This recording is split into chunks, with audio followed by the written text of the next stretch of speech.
Coach Cade Cunningham said one of the messages he was communicating to the guys was, let's not get outworked today. How pleased are you with the effort that you saw today to get the early lead, come back at halftime, and then reassert yourself? I mean, that's the only chance you stand against the Rockets. They are elite at the extra effort plays, and if you don't exceed their effort, you won't give yourself a chance.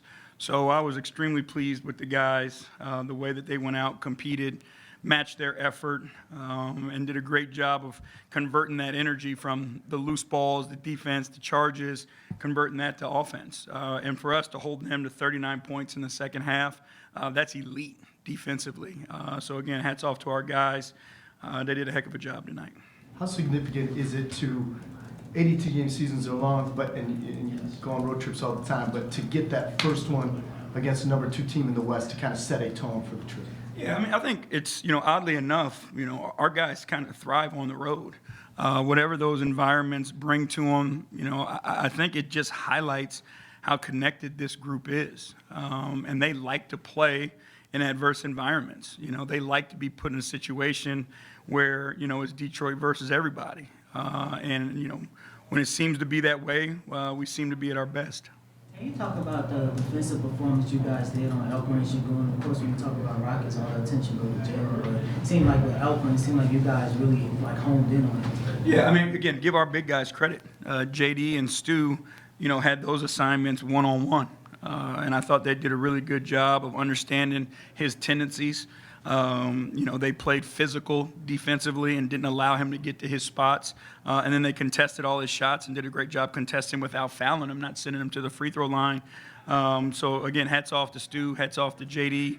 They took an individual challenge and did a great job. And speaking of JD, can you just talk about how he kind of set the tone for you guys early, especially in that first quarter? Yeah, he is that, and that's what we ask him to be. How he goes, especially to start the game, typically is how this team goes. So, we put a ton of pressure on him to bring that juice, to bring that energy, and help this team, get off to great starts. Because typically when we get off to good starts, it bleeds through the rest of the game. So, again, he was amazing tonight. Effort was great. Executing coverages was great. Force on offense and defense, he was big time for us.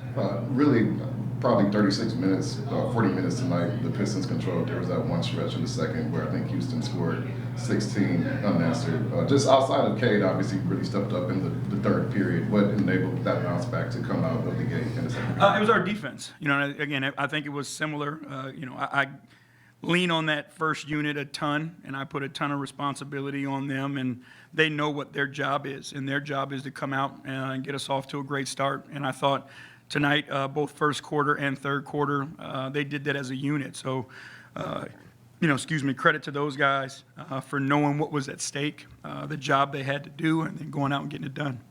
Coach, it seems like you have no problem kind of getting on Cade, and just like you would any other player on the team. But how do you kind of find a balance on a night like tonight where he has more turnovers and assists, where you hold him accountable but also allow him the creativity to still do what he does? He wants to be coached. And anybody in this business who wants to reach their potential, wants to be coached. And that makes my job easier. He has no problem with me having hard conversations with him, so we can hold him to a standard. And, most of the time he knows. He knows the plays that he's making, and he owns up to it, holds himself accountable and to a high standard.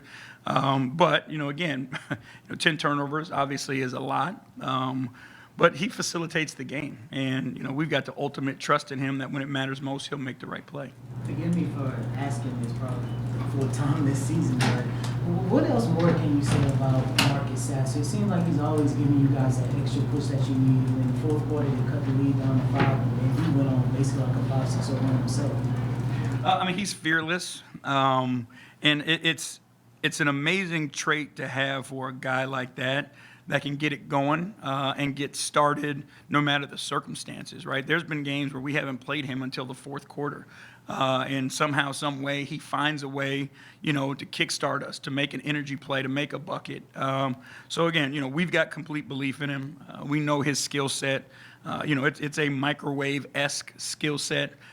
We love it when he's aggressive. His teammates trust him, and he has the ability to get it done. Appreciate y'all.